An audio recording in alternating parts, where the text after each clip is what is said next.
Me da gusto verles nuevamente. Quiero compartir con ustedes la segunda parte de esta serie de enseñanzas que hemos titulado ¿Cómo puede ser salva una persona que cree ser cristiana y no lo es?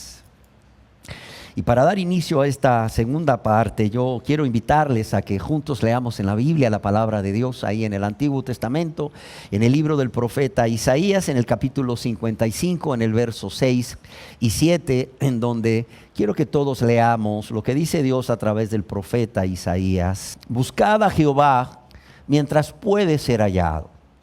Llamadle en tanto que está cercano. Deje el impío su camino y el hombre inicuo sus pensamientos, y vuélvase a Jehová, el cual tendrá de él misericordia, y al Dios nuestro, el cual será amplio en perdonar. Yo quiero leerla de nuevo por la importancia, quiero leer estos dos versículos de nuevo por la importancia que tienen, por las verdades que encierra. Especialmente para las personas que creen ser salvas, pero que tristemente no lo son. Dice, buscad a Jehová mientras puede ser hallado. Llamadle en tanto que está cercano. Deje el impío su camino y el hombre inicuo sus pensamientos, y vuélvase a Jehová, el cual tendrá de él misericordia, y al Dios nuestro, el cual será amplio en perdonar. En la primera parte de esta serie de 3 enseñanzas, yo compartía con ustedes en nuestra asamblea pública de adoración anterior que me proponía dar continuidad a la enseñanza que nuestro amado hermano Juan Cruz había compartido, en donde él hablaba acerca de cómo muchas personas creen ser cristianas y no lo son, viviendo una vida de engaño, haciendo uso de parte del testimonio de su vida personal antes de convertirse a Dios. Y decía que era mi deseo dar continuidad a este tema, a esta verdad tan triste para la vida de muchas, de millones de personas que se encuentran en este estado de engaño.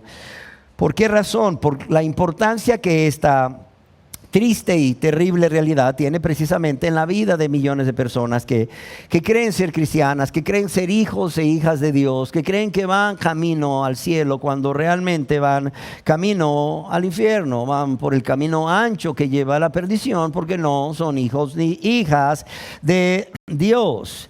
Y esto porque realmente, ya sea que ellos se hayan autoengañado, quizás por alguna experiencia mística que hayan tenido, o bien porque luego Satanás utiliza a sus ministros, que por cierto se disfrazan como ministros de justicia, para engañarles. Y bueno, decíamos que la idea era abrir aún más los ojos a esta realidad que están experimentando millones de personas, pero también para que el Espíritu Santo preparara y siga preparando los corazones para recibir la palabra que vamos a estar compartiendo en esta segunda y tercera parte de las enseñanzas, en donde estaremos respondiendo cómo puede ser salva una persona que cree ser cristiana y no lo es. Yo quiero hacer un breve resumen de la primera parte por si usted no estuvo acompañándonos. En la primera parte compartíamos que esta triste realidad de que una persona puede estar engañada por cuanto cree ser salva y no lo es, no es algo nuevo, no es algo que solamente estamos viendo en nuestros días. Decíamos que esto ya ocurría en el primer siglo, en que Dios empieza a establecer iglesias en diferentes lugares a través del apóstol Pablo o de algunas personas que habían sido convertidas por la predicación del evangelio de Pablo, como sucedió por ejemplo en Asia Menor a través de personas que habían escuchado el evangelio de boca de Pablo en la ciudad de Éfeso y se habían convertido y habían vuelto a sus ciudades. Y es por ello que vemos en el año 55 después de Cristo cómo el apóstol Pablo escribe una carta a los cristianos de la ciudad de Corinto para tratar diferentes temas. El apóstol Pablo estaba lleno de amor por esos cristianos de la ciudad de Corinto. Sin embargo, en esa primera epístola a los Corintios, en el capítulo 15, en el verso 34, les dice una verdad impactante que quiero que juntos leamos. Les dice: velad debidamente y no pequéis. ¿Por qué? Porque algunos no conocen a Dios. Para vergüenza vuestra lo digo. Oiga lo que está diciendo. Velad debidamente o como conviene y no pequéis o no continuéis pecando, como algunas traducciones de la Biblia lo hacen.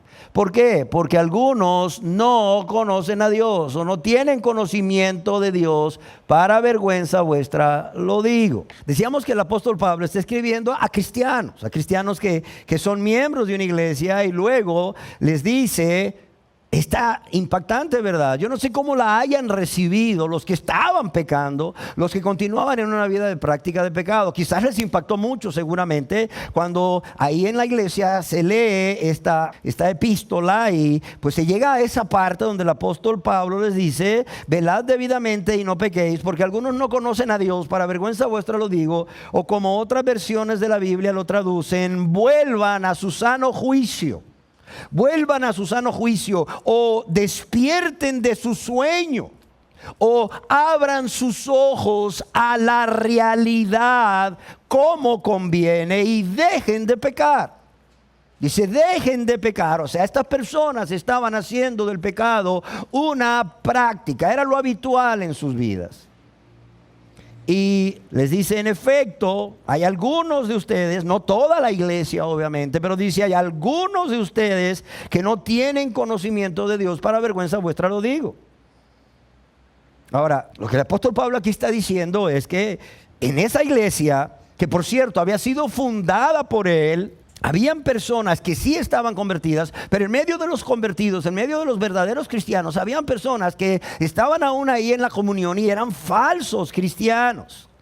Eran personas que, a pesar de ser miembros de esa iglesia, sus nombres, óigalo bien, como decíamos en la reunión pasada, no habían sido escritos en el libro de la vida. ¿Por qué? Porque no eran salvos. Y decíamos que no hay mayor tragedia que el nombre de una persona esté escrito en el libro de membresía de una iglesia que se autodenomina cristiana, pero no en el libro de la vida. ¿Por qué? Porque el final de esa persona será condenación eterna. Y lo repito, no hay mayor tragedia que el nombre de una persona esté escrito en el libro de membresía de una iglesia que se autodenomina cristiana, pero no en el libro de la vida, porque el final de esa persona será condenación eterna. En nuestra enseñanza anterior decíamos que es natural que una persona se pregunte: bueno, ¿cómo es que estas personas que eran miembros de una iglesia no tenían conocimiento de Dios, si cuando el apóstol Pablo mismo les predicó el evangelio, tuvo que haberles hablado de Dios, tuvo que haberles hablado de su persona, tuvo que haberles hablado de su carácter, tuvo que haberles hablado de su voluntad? Y decíamos que estas personas, al igual que millones de personas en nuestro tiempo, han escuchado acerca de Dios. Han escuchado acerca de Dios y tienen un conocimiento intelectual de Dios, y pueden decir como Job: de oídas te había oído.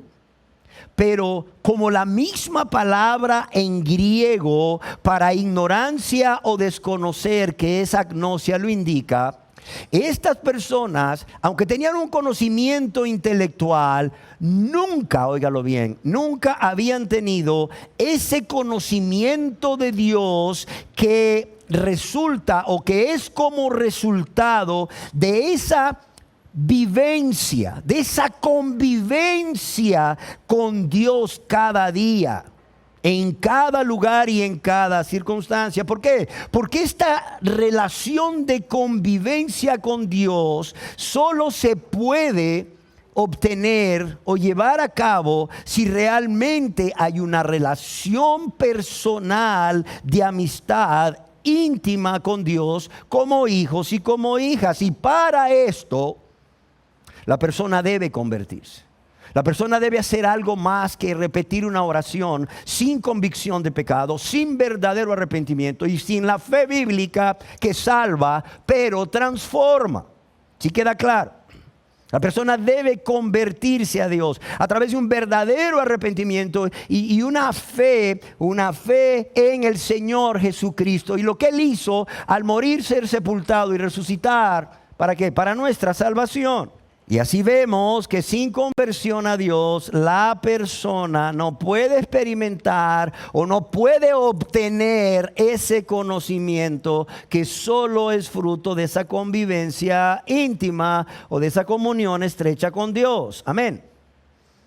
Una convivencia íntima o una comunión estrecha con Dios el Padre a través de la obra de Jesucristo por medio del Espíritu Santo y el vivir una vida consagrada a Dios por amor. Y es que una cosa, decíamos, es tener religión, como muchos tienen, y otra cosa es tener una relación personal, íntima con Dios.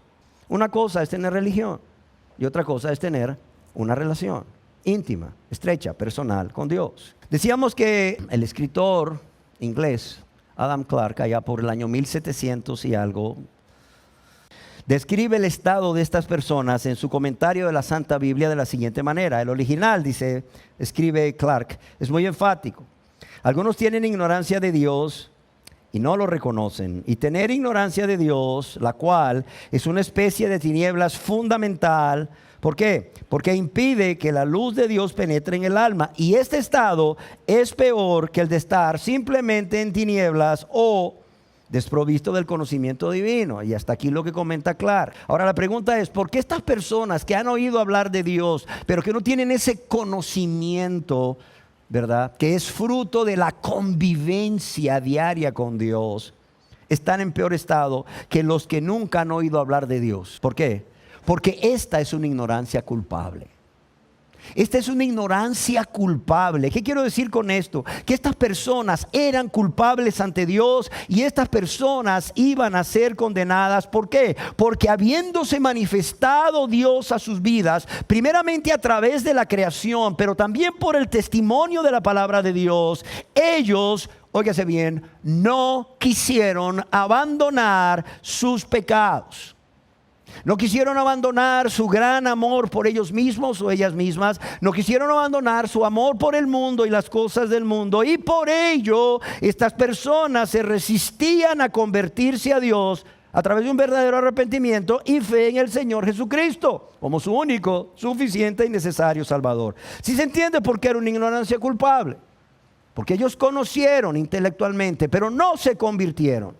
Y lo mismo sucede con las personas que hoy se encuentran en la misma condición, en esa misma condición de agnosia, de ignorancia, de no conocer a Dios de una manera vivencial. ¿Por qué? Porque igual que las personas que estaban en la iglesia de Corinto, pues no han sido salvos, aunque creen que son salvos, por la misma razón, porque se resisten a abandonar sus pecados. ¿Por qué? Porque se deleitan en el placer que el pecado les da, pero también por su gran amor por ellos mismos o ellas mismas y por el mundo y las cosas del mundo, resistiendo convertirse a Dios. Y siempre ha sido así.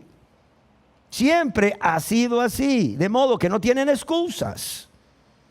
Y bueno, habiendo abordado este tema, pasaremos ahora a responder la pregunta: ¿cómo puede ser salva una persona que dice ser cristiana y no lo es? Y lo estaremos haciendo parte en esta segunda enseñanza y parte también en la tercera enseñanza. Y bueno, ¿cómo puede ser salva una persona que cree ser cristiana y no lo es? Bueno, Dios nos da la respuesta.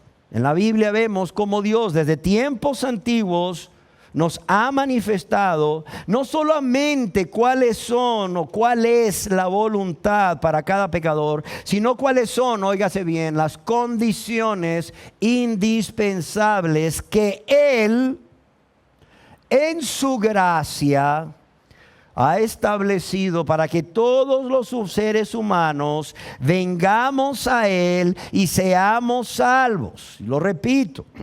En la Biblia encontramos las respuestas a todas las preguntas que el ser humano tiene con respecto a su condición y cómo alcanzar la salvación.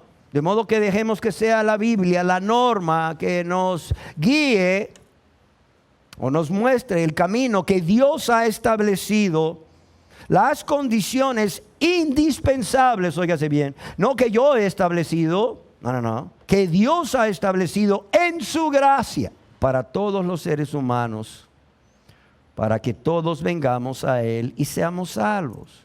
Y Él tiene derecho en su gracia a hacerlo. ¿Por qué? Porque Él es soberano. Él es soberano. Él es soberano.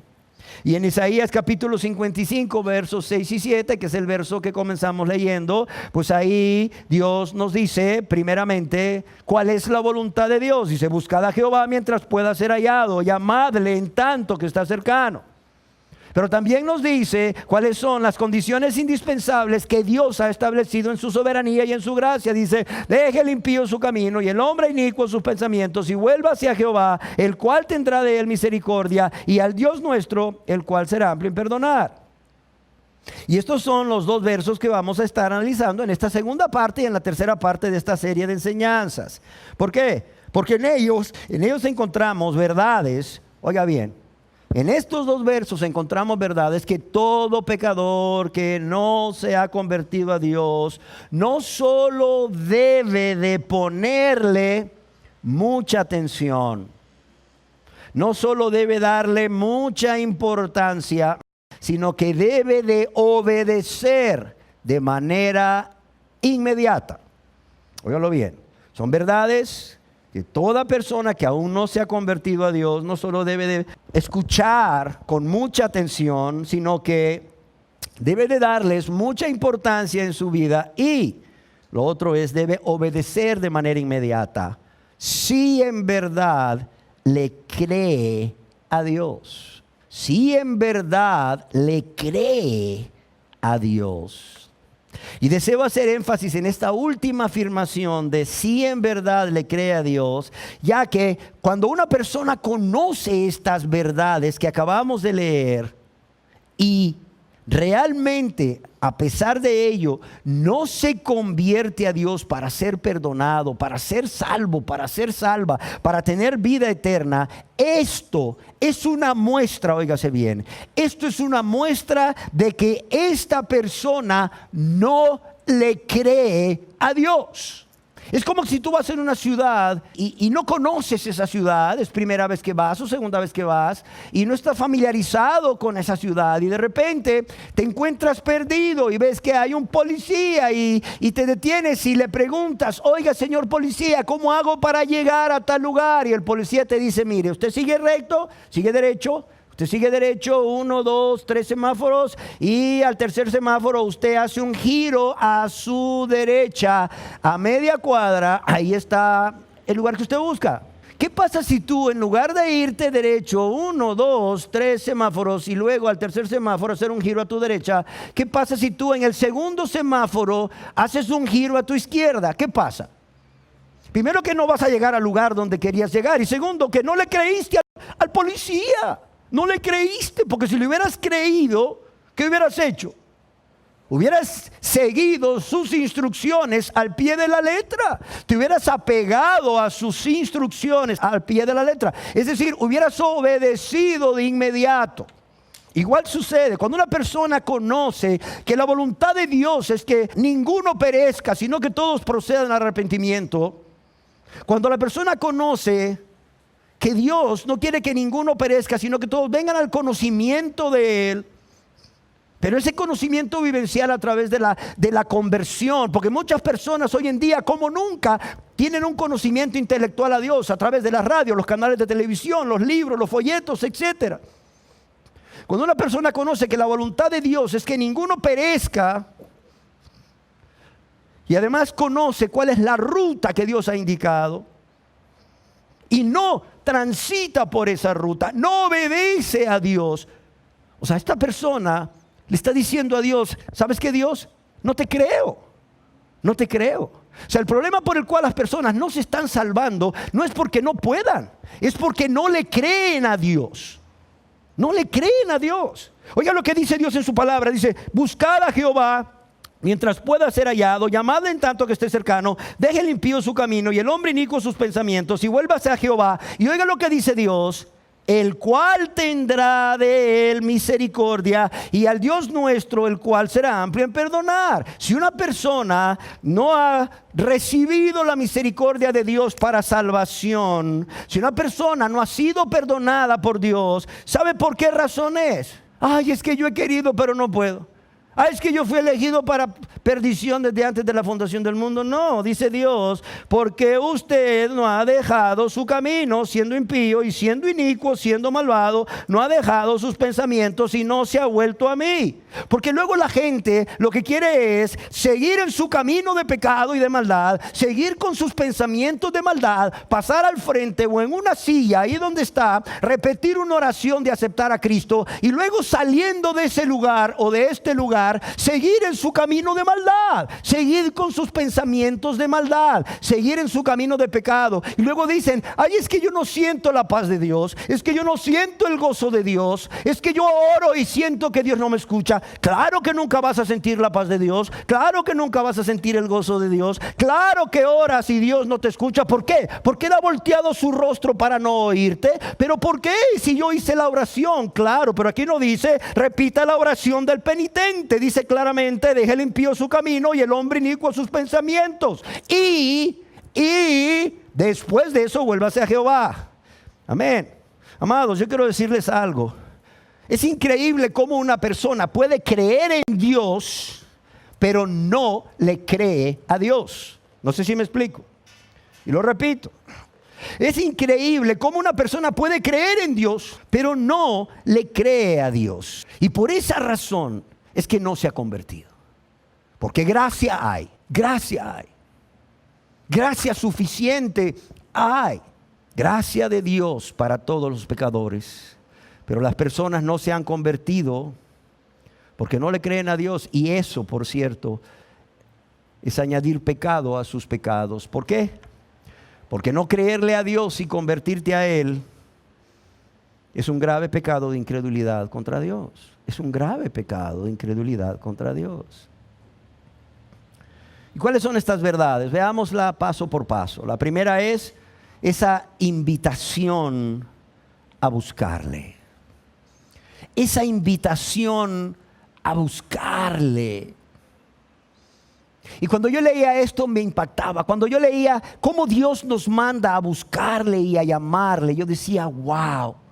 Yo pensaba como el salmista, como David, cuando decía, Señor, ¿quién es el hombre? ¿Quién es el hombre para que tengas de él memoria? ¿Quién es el hombre y el hijo del hombre para que lo visite? Yo decía, Señor, tú en los cielos, tú en la gloria, tú el Rey de reyes, el Señor de señores, el soberano de los reyes de la tierra. Y nosotros aquí en la tierra, simples mortales. Tu creación, sí, pero simples mortales, Señor. Yo decía, Señor, tú sin nosotros sigues siendo Dios, nosotros sin ti no somos nada. Y sin embargo, tú llamas a pecadores condenados al infierno a buscarte y a clamarte en voz alta, suplicándote misericordia. ¿Por qué? Porque tú puedes ser hallado por ellos, porque tú estás cercano. Yo decía, qué impactante esto. O sea, que el Dios de la gloria, el santo, santo, santo, le diga al pecador, ¿sabes qué? Búscame, búscame, llámame, llámame. Búscame y me vas a encontrar, porque ahorita es tiempo de gracia. Búscame y me vas, llámame y yo te voy a escuchar. ¿Por qué? Porque yo quiero la salvación de tu alma, dice Dios. Y es que, amados y amadas, aquí podemos ver cómo Dios desea que los pecadores no mueran sin haberse arrepentido y convertido a Él. Este es un versículo claro, donde vemos cómo Dios no desea que los pecadores mueran sin haberse arrepentido y convertido a Él. ¿Por qué razón? Si Dios es Dios sin nosotros, si Dios es Dios sin usted y sin mí, y nosotros, todos los que estamos aquí, incluyéndome yo, no somos nada sin Dios. O sea, ¿por qué Dios no nos condena simplemente? ¿Por qué Dios no hace lo que hizo con las personas del mundo antiguo durante la época de Noé? La época prediluviana. O sea, ¿por qué no nos destruye? Es tan fácil sería para Dios hacer eso. ¿Sí o no? Sin embargo, Dios no quiere que el pecador muera sin arrepentirse. ¿Por qué? Porque Él nos creó. Él nos creó ¿para quién? Él no nos creó para el diablo. Si una persona no se ha convertido a Dios y sigue practicando el pecado, Juan, el apóstol Juan, inspirado por Dios, nos dice en su primera epístola, capítulo 3, verso 8, que esa persona tiene como padre al diablo. Su padre es el diablo. Pero Dios no nos creó para el diablo. Dios no nos creó para que el diablo fuera nuestro padre. Dios nos creó para Él. ¿Sí o no? Él nos hizo a nosotros y no nosotros a nosotros mismos. ¿Para qué? Para que fuéramos pueblo suyo, ovejas de su prado, primeramente. Amén. Para que tuviéramos una relación personal, íntima, de amistad con Él, de hijos a padres, como sucedió desde el principio con Adán y con Eva. Pero el ser humano podemos ver que decidió romper esta relación, pecando contra Dios y su Creador. Y por esto es que Dios sabe que tiene que condenar y castigar a todos los pecadores que mueren sin ser salvos. Y esta podría ser una segunda razón por la cual Dios quiere que el pecador se arrepienta y se convierta, porque no quiere que perezca. Amén. No desea que el pecador muera sin haberse convertido, porque lo creó para sí. Segundo, porque Dios sabe, como Él es justo y no tendrá por inocente al culpable, que va a tener que condenar, va a tener que castigar a todos aquellos o a todos los pecadores que mueran sin ser salvos. Y Dios sabe que va a tener que enviarlos al infierno, a ese lago que está ardiendo continuamente con fuego y azufre. Y Dios, mejor que nadie, conoce cuán terribles, oiga bien, cuán terribles son los tormentos eternos del infierno. Ahora, ¿cuál es la segunda verdad?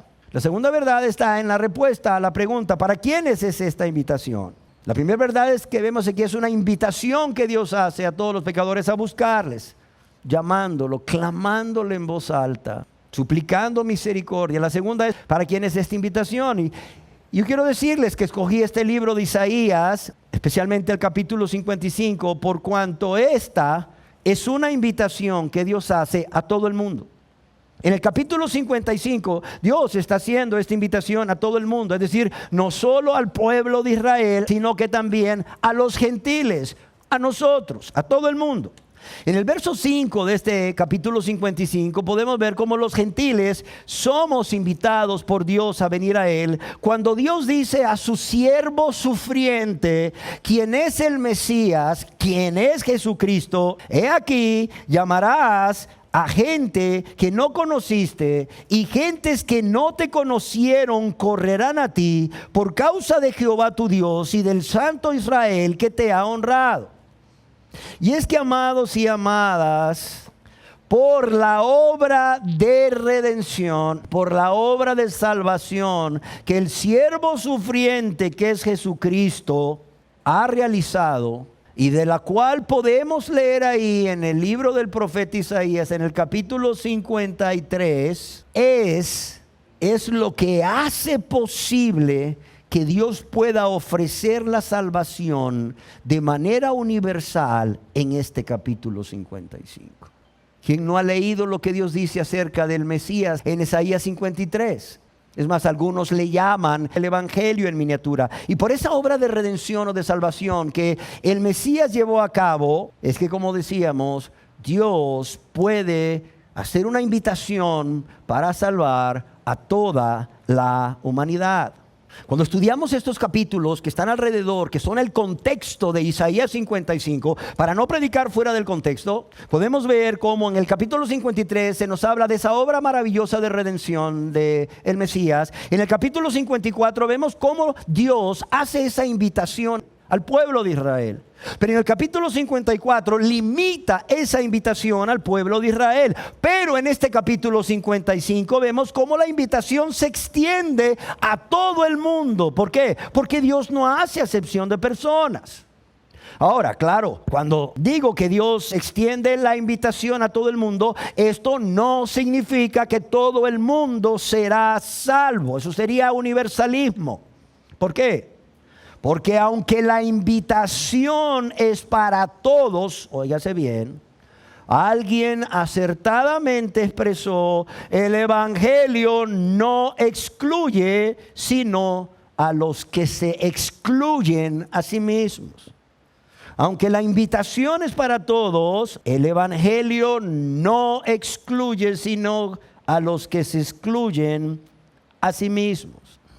Es más, en el Evangelio según San Juan, capítulo 3, verso 16, ahí tenemos este verso que es muy conocido por todos, en el cual leemos, porque de tal manera amó Dios al mundo que ha dado a su Hijo unigénito. ¿Para qué? Para que todo aquel que en él cree no se pierda, mas tenga vida eterna.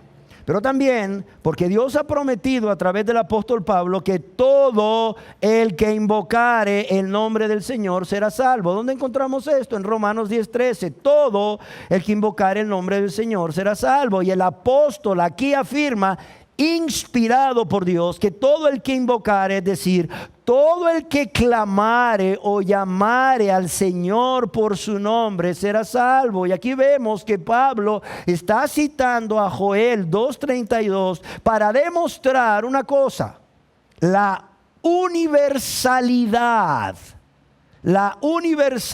del evangelio. ¿Por qué razón?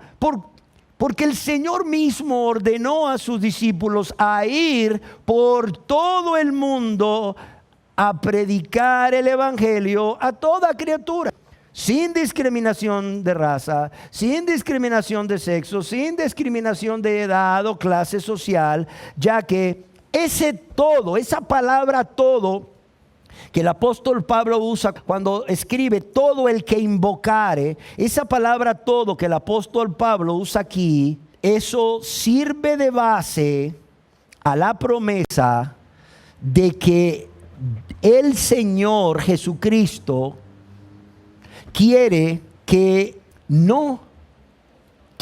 todas las personas reciban este evangelio.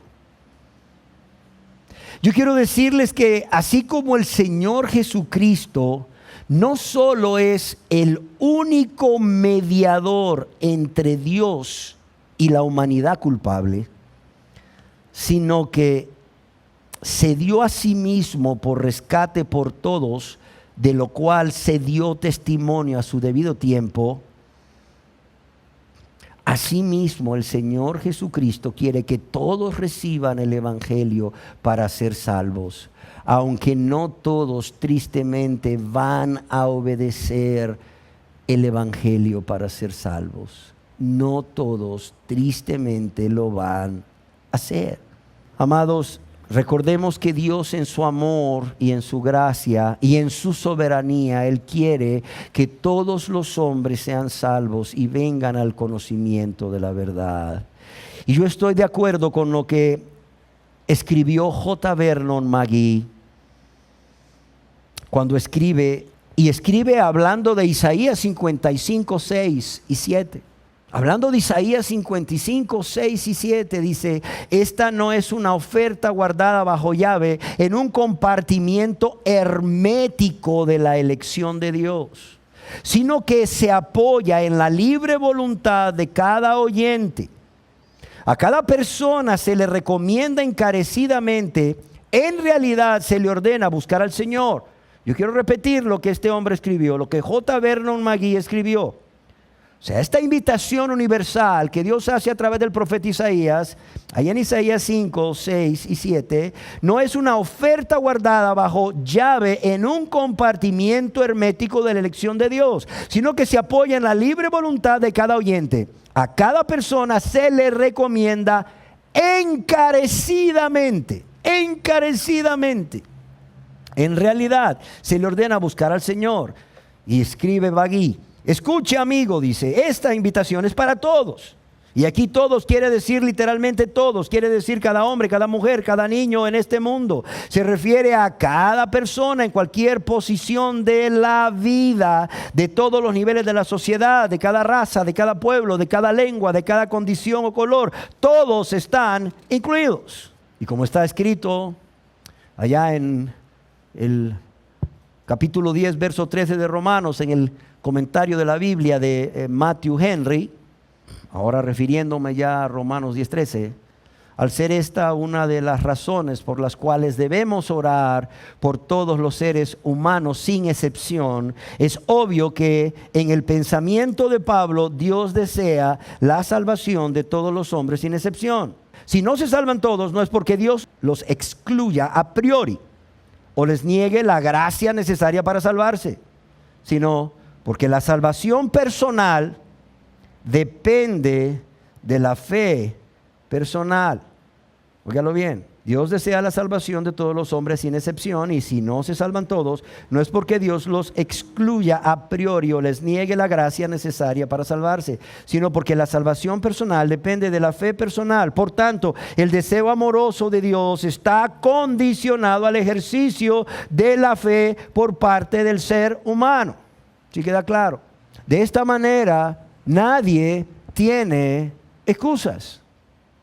Nadie tiene excusas. Nadie se puede presentar delante de Dios el día del juicio del trono blanco y decirle, cuando Dios le diga a la izquierda, apartaos de mí, maldito, hacedor de maldad. No, Señor, la culpa no es mía.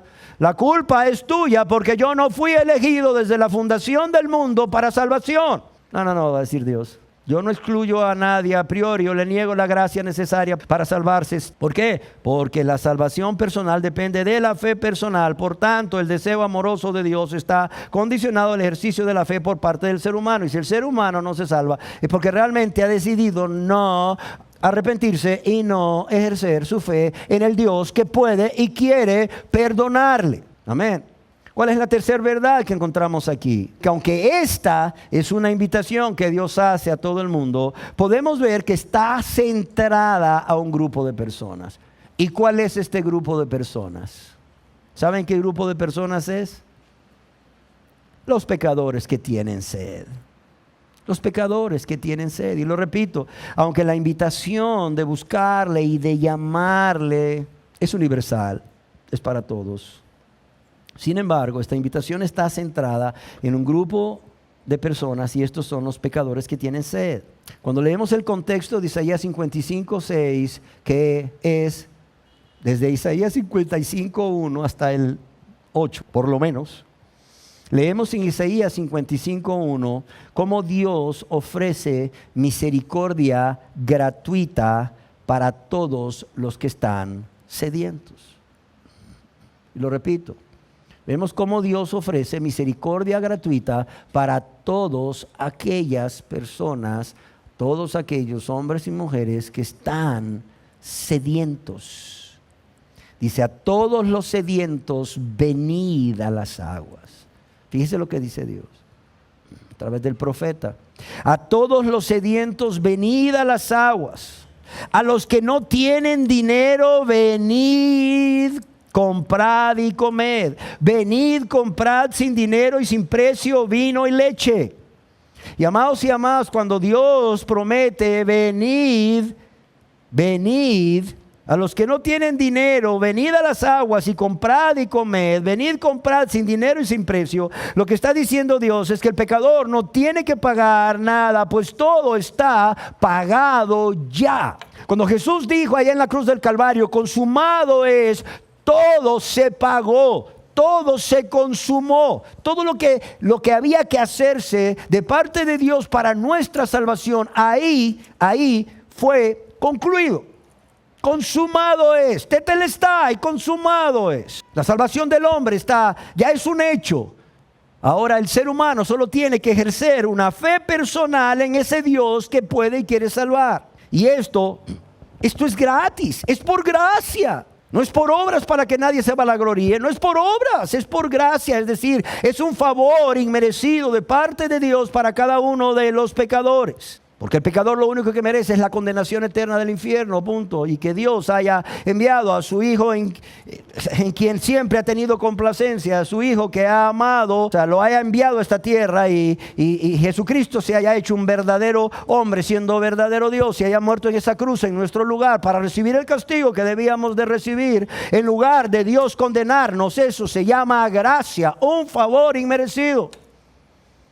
Por eso Él dice: venid, a los que no tienen dinero, venid, comprad y comed, venid a las aguas, venid, comprad sin dinero y sin precio, vino y leche. ¿Por qué? Porque Dios ya lo hizo todo, ya Dios pagó todo lo que se debía de pagar. ¿A través de qué? A través del sacrificio de su Hijo Jesucristo. A través del sacrificio de su Hijo Jesucristo, su justicia fue satisfecha. Y ahora Él puede perdonar al pecador y seguir siendo un Dios justo, porque Jesucristo murió en nuestro lugar para recibir el castigo que nosotros debíamos recibir. Amén. No en vano, en Miqueas capítulo 7, verso 18, Dios nos revela su amor manifestado a través de su gran deseo de perdonar, de su fidelidad, de su clemencia, de su misericordia, a través de este hombre de Dios inspirado que exclama acerca de Dios: ¿qué Dios como tú, que perdona la maldad y olvida el pecado del remanente de su heredad? ¿Qué Dios como tú, que perdona la maldad? No retuvo para siempre su enojo. ¿Por qué? Porque se deleita en misericordia.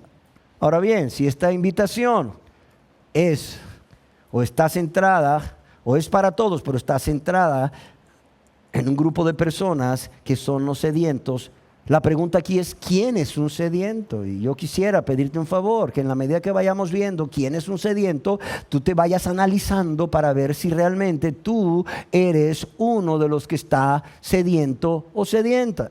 Porque si no, lo digo con mucha tristeza, esta invitación no es para ti. ¿Quién es un sediento? Fisiológicamente es alguien que tiene necesidad o un gran deseo de beber, de ingerir un líquido. Lo repito, fisiológicamente es alguien que tiene una gran necesidad o un gran deseo de beber o de ingerir una sustancia líquida.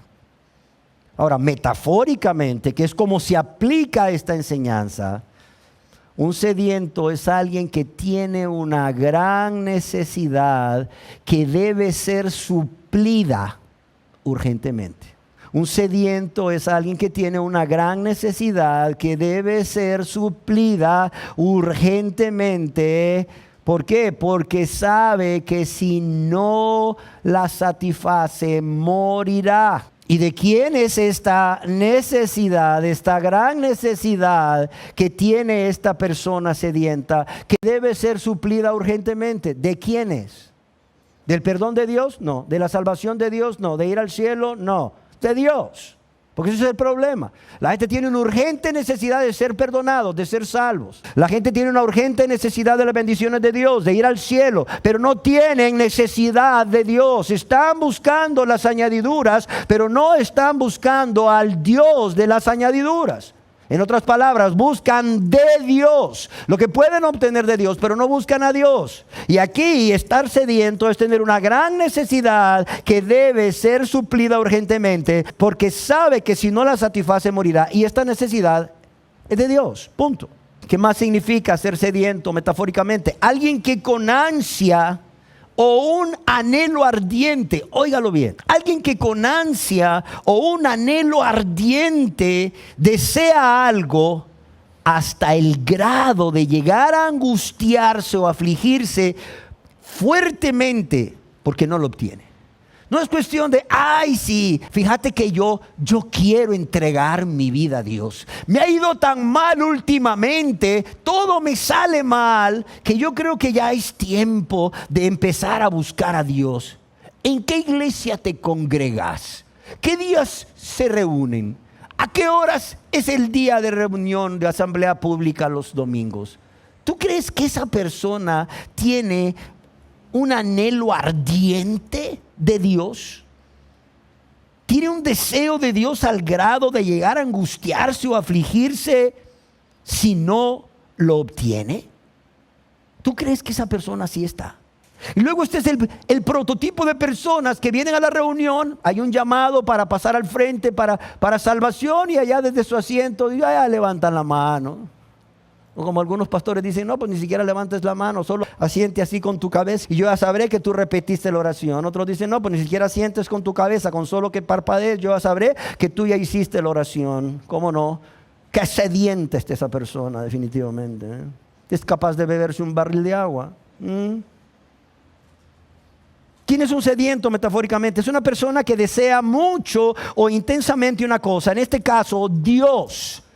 Óigalo bien, la persona de Dios. Esto tiene que quedar claro. No la salvación, no el cielo, no las bendiciones. Es la persona de Dios. Por ello, esta persona va a dedicar todo el esfuerzo necesario, óigalo bien, hasta alcanzar lo que anhela, hasta alcanzar ese encuentro personal con Dios. Pero no solo va a ser el esfuerzo necesario hasta alcanzar lo que anhela, va a ser todo lo que sea necesario para poder obtener ese encuentro personal con Dios. Va a ser a un lado todo lo que sea necesario, va a ser a un lado todo lo que Dios le demande que deje a un lado, pero también va a empezar a hacer cosas que antes no hacía y que Dios le demanda que haga. ¿Sí queda claro? Ese es un sediento, esa es una persona sedienta de Dios. Amén. Un ejemplo de una persona sedienta de Dios la encontramos en la vida del salmista que escribió el Salmo 42. Algunos dicen que fueron los hijos de Coré. Algunos dicen que es un salmo de David, pero de quien sea, es un salmo escrito por un hombre inspirado por Dios, en donde en ese salmo, en el Salmo 42, en el verso 1 y 2, podemos leer la condición del salmista en ese momento. Podemos ver la condición del salmista. ¿Y qué escribe el salmista inspirado por Dios en este Salmo 42, verso 1 y 2? Él dice, como el ciervo brama por las corrientes de las aguas, así clama por ti, oh Dios, el alma mía. Dice, como el ciervo brama por las corrientes de las aguas, así clama por ti, oh Dios, el alma mía. Dice, mi alma tiene sed de Dios. Mi alma tiene sed de Dios, del Dios vivo. ¿Cuándo vendré y me presentaré delante de Dios? Otra versión lo traduce, cual ciervo jadeante. Cual ciervo jadeante en busca del agua, así te busca, oh Dios, todo mi ser. Eso es estar sediento, sediento de Dios, para poder tener ese encuentro personal con Dios, para poder tener esa salvación que solo Dios puede darte. Dice, cual ciervo jadeante en busca del agua, así te busca, oh Dios, todo mi ser. Repita conmigo esta oración. Señor, Señor, reconozco que soy pecador. Y Señor, te pido perdón. Y te pido que me aceptes como tu hijo. Gracias, Señor, por salvarme. Aleluya. Cuánta sed hay ahí, ¿verdad? Cómo esa persona que ha repetido mecánicamente una oración, dice que para salvación, está en la misma condición que este hombre, cual ciervo jadeante en busca del agua. Así te busca, oh Dios, todo mi ser. Tengo sed de Dios, del Dios de la vida. ¿Saben qué? El salmista no pudo encontrar mejor figura para comparar su gran necesidad de Dios con la de un siervo que después de correr velozmente, huyendo seguramente de algún peligro, cansado y sediento, abre su boca y respira con dificultad, respira sin aliento, deseando intensamente saciar su sed. Si no, morirá. Y es que para muchos, amados y amadas, el siervo jadeante, según algunos, es el símbolo más claro para expresar la necesidad de Dios en la vida del ser humano. Y lo repito, el siervo jadeante es el símbolo más claro para representar la necesidad de Dios en la vida del ser humano. Y ahora ya vimos quién es un sediento fisiológicamente, y ya vimos quién es un sediento metafóricamente. Ahora, traspasemos esta información a la vida diaria. A la vida diaria. Y es aquí donde yo deseo, y te ruego y te suplico, que tú vayas examinándote a ti mismo y a ti misma para ver si tú has sido un sediento, o si tú estás sediento, o si tú estabas sediento o sedienta en ese momento cuando pasaste al frente a aceptar a Cristo como tu Salvador, o desde una silla repetiste la oración, o simplemente levantaste la mano. Yo quiero que tú examines ahí. Tú examines hoy ese momento en que tuviste esa experiencia por la cual tú crees que eres salvo, que eres salva. Y lo repito, yo quiero que viendo cada una de las características o cómo se manifiesta esta sed por el Dios vivo en la vida de una persona, yo quiero que tú examines ese momento, esa experiencia, cuando tú repetiste esa oración en algún lugar y por la cual tú estás segurísimo o segurísima de que eres salvo o que eres salva. ¿Vale? ¿Cómo se manifiesta esta sed por el Dios vivo? En la vida diaria, en la vida de una persona. Primeramente porque la persona está sedienta porque tiene necesidad. Y tiene necesidad de Dios. ¿Y por qué tiene necesidad de Dios? Porque no tiene a Dios. ¿Sí me entienden? Está sediento porque tiene necesidad de Dios, porque no tiene a Dios. Y no solo no tiene a Dios, reconoce que está espiritualmente perdido, que está perdida. Ya sea que haya vivido engañado o engañada, creyendo que es cristiano o cristiana y nunca lo ha sido, o que sabe, porque ya las vendas se le han sido quitadas por la misericordia de Dios, de que no es cristiano o cristiana. La persona tiene sed porque reconoce que está perdido, que está perdida, que no es salvo, que no es salva, que no tiene a Dios y que toda esta vida ha estado engañado o engañada por Satanás y sus falsos ministros. ¿Por qué? Porque le convenía creer ese engaño. Le convenía creer ese engaño. En segundo lugar, porque la persona no solo reconoce que no es salvo, que está perdido, que ha vivido engañado, sino que también va por el camino ancho que lleva a la perdición. Va por el camino ancho que lleva a la perdición. Habiendo creído todo el tiempo durante su engaño que iba por el camino angosto que lleva a la vida eterna. Pero también reconoce que su vida está sostenida por un frágil hilo. Y que debajo de él o de ella está el infierno esperándole, y que lo único que le detiene de caer en ese lago de fuego que arde con fuego y azufre es la pura gracia de Dios. Es la pura gracia de Dios. La persona sedienta se reconoce. ¿Por qué? Porque cuando piensa acerca de sí mismo, ya no se ve como antes, cuando estaba engañado. Como Saulo de Tarso, ir ante la ley irreprensible, para luego decir el primero de los pecadores. Esta persona ya no se ve a sí misma como se miraba antes, justo. ¿Por qué? No porque había sido justificado por Dios por medio de la fe en Jesucristo, sino porque estaba justificándose a sí mismo o a sí misma. ¿Por qué? Por medio de las obras. Ayer hablaba con una persona que operaron a su hermana ahí de una trombosis venosa, y cuando la llama para ver cómo está, le dice: ay, acabo de venir de la iglesia. Niña, pero si tenías que estar en reposo. Ay, es que siento una gran necesidad de ir a la iglesia. Exacto. Porque tiene una gran necesidad de estarse justificando a sí misma a través de obras.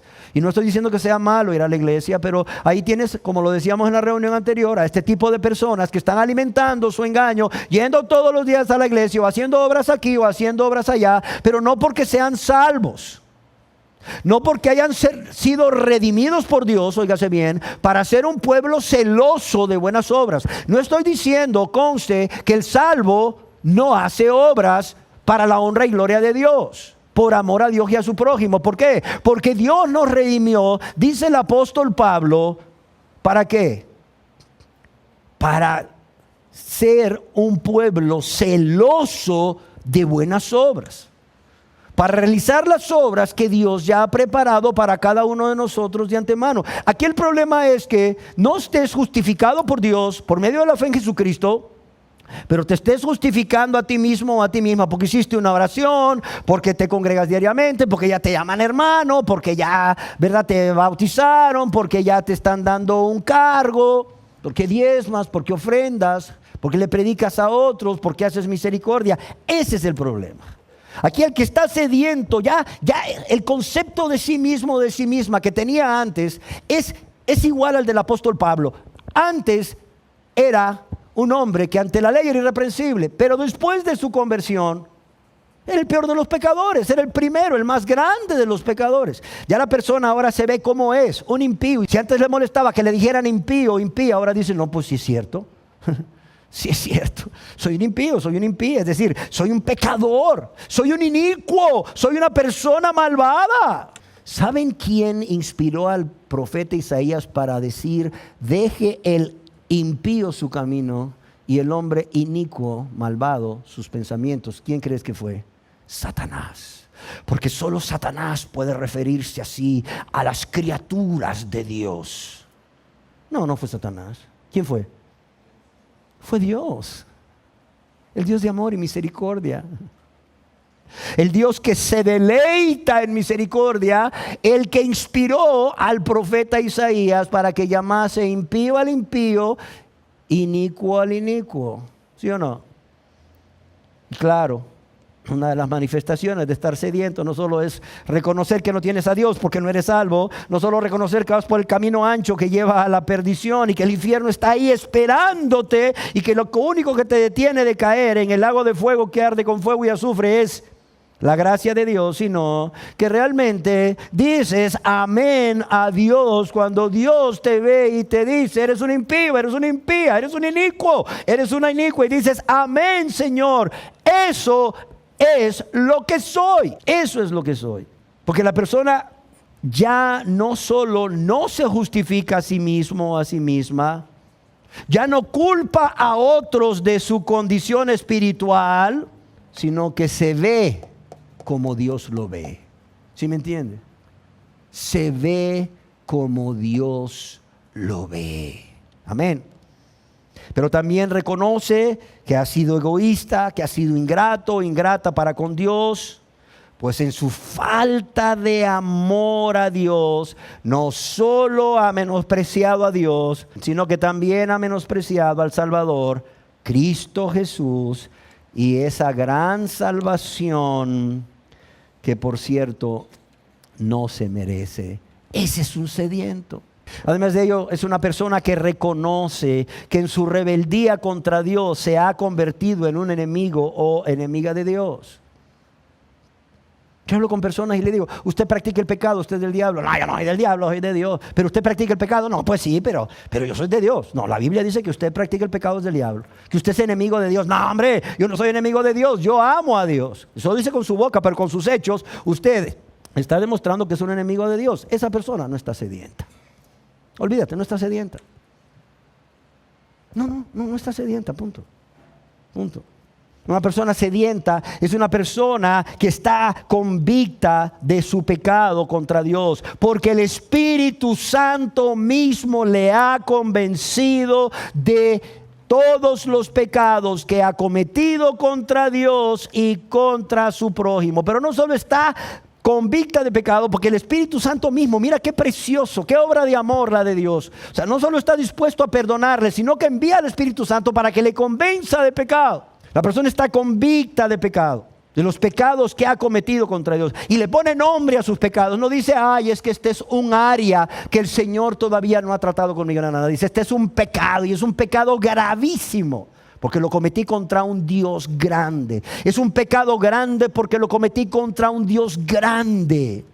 contra el Dios de gloria, contra el inmortal, el omnipresente y omnipotente Dios, el soberano de todos los reyes de la tierra. Y por tanto, un sediento es alguien que está lleno de vergüenza ante Dios, está lleno de vergüenza ante su prójimo, pero también está lleno de dolor. ¿Por qué? Por haber pecado contra Dios y su prójimo. Pero también un sediento es aquel que reconoce que ni la religión, cualquiera que sea, ni la denominación, cualquiera que sea, ni el mundo, ni él mismo o cualquier otra persona pueden hacer algo por saciar su sed del Dios vivo. Ni la religión, ni la denominación, ni el mundo, ni él mismo o cualquier otra persona pueden hacer algo para saciar su sed del Dios vivo, del Dios que salva. Y para poder tener ese encuentro personal con Dios y esa comunión íntima con Él y obtener de Dios esa preciosa salvación de su alma. Amén. Y está convencido de esto porque a pesar de que ha tratado de saciar su sed de Dios en las aguas estancadas de la religión, en las aguas estancadas de los dogmas, en las aguas estancadas de la tradición, en las aguas estancadas de las obras, sigue igual o peor de sediento. Sigue igual o peor de sediento, y claro está, su ansiedad y su aflicción crecen. El profeta Isaías escribió con respecto a estas personas sedientas en Isaías 41:17, te lo leo. Dice: los afligidos y menesterosos buscan las aguas y no las hay. Seca está su lengua de sed. Dice: los afligidos y menesterosos buscan las aguas y no las hay. Seca está su lengua de sed. ¿Por qué razón buscan las aguas y no las hay? ¿Por qué razón está seca su lengua de sed? Si el Señor dice: venid, venid a las aguas, venid y tomad gratuitamente. ¿Por qué? ¿Por qué buscan las aguas y no las hay? ¿Por qué está seca su lengua de sed? Porque buscan satisfacer su anhelo de Dios en los lugares equivocados. Buscan satisfacer su anhelo del Dios vivo y verdadero en los lugares equivocados, lejos del Dios vivo. No se les olvide. En los lugares equivocados, lejos del Dios vivo. Y es por ello que los sedientos buscan y claman a Dios y no desean nada, óigalo bien, no desean nada fuera de Dios, porque están convencidos de que nada de lo que Satanás ofrece, nada de lo que el pecado les ofrece, nada de lo que el mundo les ofrece va a saciar esta sed. ¿Por qué razón?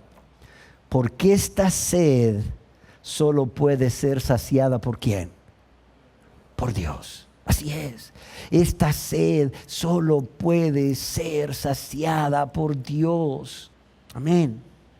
Y claro está, por todo lo que he dicho, estos sedientos están dispuestos a convertirse a Dios de manera inmediata. De manera inmediata. De manera inmediata.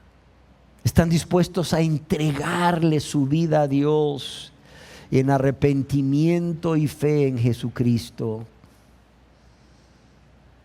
Y hay dos cosas que van a ser notorias en su vida. Primeramente, un gran amor y una gran gratitud por Dios.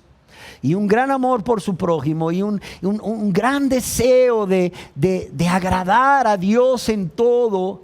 De honrarlo, de glorificarlo con sus vidas. Y de servirlo. Pero también otra cosa. Van a apartarse del pecado. Van a aborrecer el pecado. Porque saben que cuando pecan contra un Dios misericordioso, contra un Dios bueno, contra un Dios que solo les ha amado y ha procurado su bien. Y ellos le han pagado con mal una y otra vez. Y ya no quieren seguir en esa misma vida de pecado, en esa misma vida de injusticia. Y por ese amor y esa gratitud, porque aborrecen el pecado, viven vidas santas, viven vidas apartadas del pecado. con la ayuda de Dios, con la ayuda del Espíritu Santo. Amén. Esta es una persona realmente sedienta. Esta es una persona que si en algún momento aquí o en algún lugar, en su casa, en un lugar a solas van y derraman su corazón delante de Dios, confesándole sus pecados, reconociendo que han pecado contra Él y su prójimo, reconociéndose culpables y merecedores de la condenación eterna del infierno, pero aún así con la disposición en el corazón y con la ayuda de Dios de apartarse del pecado en todo momento, lugar y circunstancia. Si estas personas así, en esta condición, que reconocen sus pecados, que son culpables ante Dios por haber pecado contra Él y su prójimo, que realmente ya no desean seguir más viviendo esa vida de maldad, de iniquidad, de impiedad, estas personas ruegan, suplican perdón a Dios. ¿Qué crees que va a suceder? Dios les va a perdonar, ¿sí o no? Dios les va a perdonar, Dios les va a perdonar. Muchas personas no son salvas porque cuando les invitaron a hacer esa oración del pecador o del penitente de aceptar a Cristo como su Salvador, yo no dudo que tenían buena intención. No lo dudo. El problema es que no estaban sedientos. No sé si me explico. No estaban sedientos. O sea, su realidad no era esta que te acabo de describir. No estaban sedientos. No estaban sedientos. Y como no estaban sedientos, claro está, no cumplieron los requisitos que Dios manda y de los cuales estaremos hablando en la próxima enseñanza, en la tercera parte de esta serie de enseñanzas, los requisitos indispensables que Dios ha puesto, además de estar sediento. Los requisitos indispensables que Dios en su soberanía, en su gracia, ha establecido para que todo pecador pueda venir a Él y ser salvo. Y termino esta enseñanza diciendo que quienes están satisfechos con este mundo, óigalo bien, quienes están satisfechos con este mundo, con sus placeres y sus comodidades, no están sedientos. No están sedientos. Quienes están satisfechos con esa vida de práctica de pecado y pueden escuchar la voz de Dios diciéndoles todos los días: buscadme mientras pueda ser hallado, llamadme en tanto que estoy cercano, pero no obedecen su voz y siguen viviendo su vida de maldad, de práctica de pecado, con sus pensamientos de iniquidad, con sus pensamientos de maldad. Estas personas no están sedientas, créanme, no están sedientas, no están necesitadas. Tampoco aquellos que están dependiendo de su salvación o que dependen de obras o méritos propios o esfuerzos para alcanzar la misericordia de Dios. Amados y amadas, los que desean seguir disfrutando de los deleites temporales, de los pecados que practican, no están sedientos. A los que no les importa seguir siendo hijos del diablo o hijas del diablo, no están sedientos. A los que no les importa seguir viviendo en el reino de las tinieblas, no están sedientos. No están sedientas. Por eso no respondan a la invitación del Señor, dejando el impío su camino y el hombre inicuo sus pensamientos y volviéndose a Dios. Y los que no se sienten perdidos y urgentemente necesitados del Salvador, no están sedientos. Ahora la pregunta es: ¿a cuál de estos dos grupos usted pertenece? Si realmente usted se fue examinando a usted mismo o a usted misma con honestidad, mientras íbamos viendo cada una de las características de una persona sedienta, ¿a cuál o con cuál de los dos grupos usted se ha identificado? ¿Con el de los sedientos o con el de los saciados? ¿Con el de los sedientos o los que están satisfechos con este mundo y sus placeres y sus comodidades, o en los deleites temporales que los pecados que practican les ofrece, o su deseo de seguir siendo hijos o hijas del diablo, miembros del reino de las tinieblas? ¿A cuál grupo usted pertenece? Esa es la pregunta. Y yo le suplico que sea honesto, sea honesta con usted mismo, con usted misma. ¿Por qué razón? Porque a Dios no lo va a engañar. No os engañéis. Dios no puede ser burlado. Y no solo eso, sino que todo lo que usted siembre, eso va a cegar. Y no voy a hacer que Dios, además de entregarle a una mente reprobada para hacer cosas que no convienen, también le entregue a un poder engañoso para que crean la mentira, para ser condenado o condenada eternamente. Y si usted está sediento o está sedienta, yo tengo buenas noticias para usted. Todo lo que usted tiene que hacer es cumplir las condiciones que Dios ha puesto en su gracia, en su soberanía, en su amor, para todos aquellos que están sedientos. ¿Para qué? Para salvarles. Para salvarles. Por cierto, condiciones que estaremos examinando en la tercera parte de esta enseñanza y a la cual los invito a todos y cada uno de ustedes, en especial a los que están sedientos.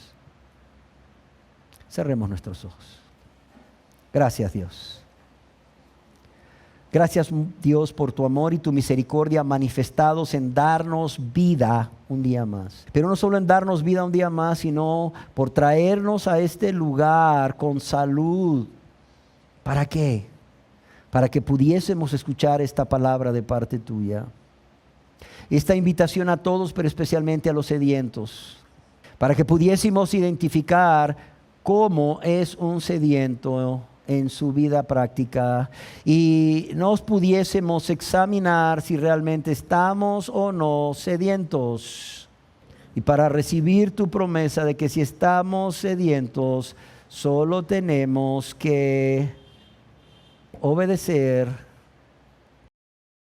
esas condiciones indispensables que tú, en tu amor, en tu gracia y en tu soberanía, has establecido para salvar a todos los sedientos.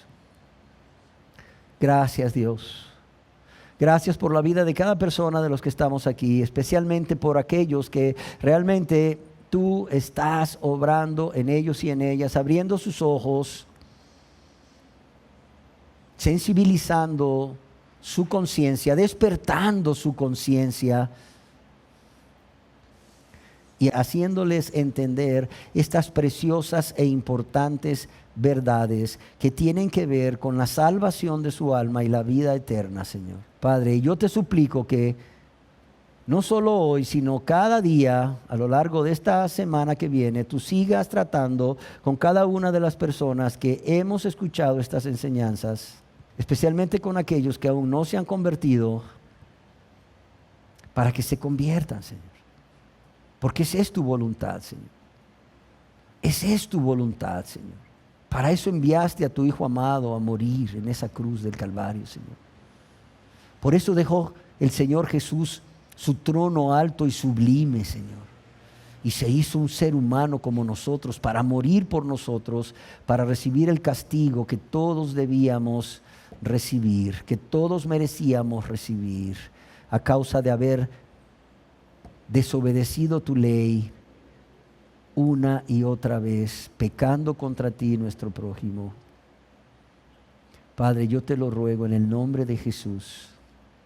Amén, Señor.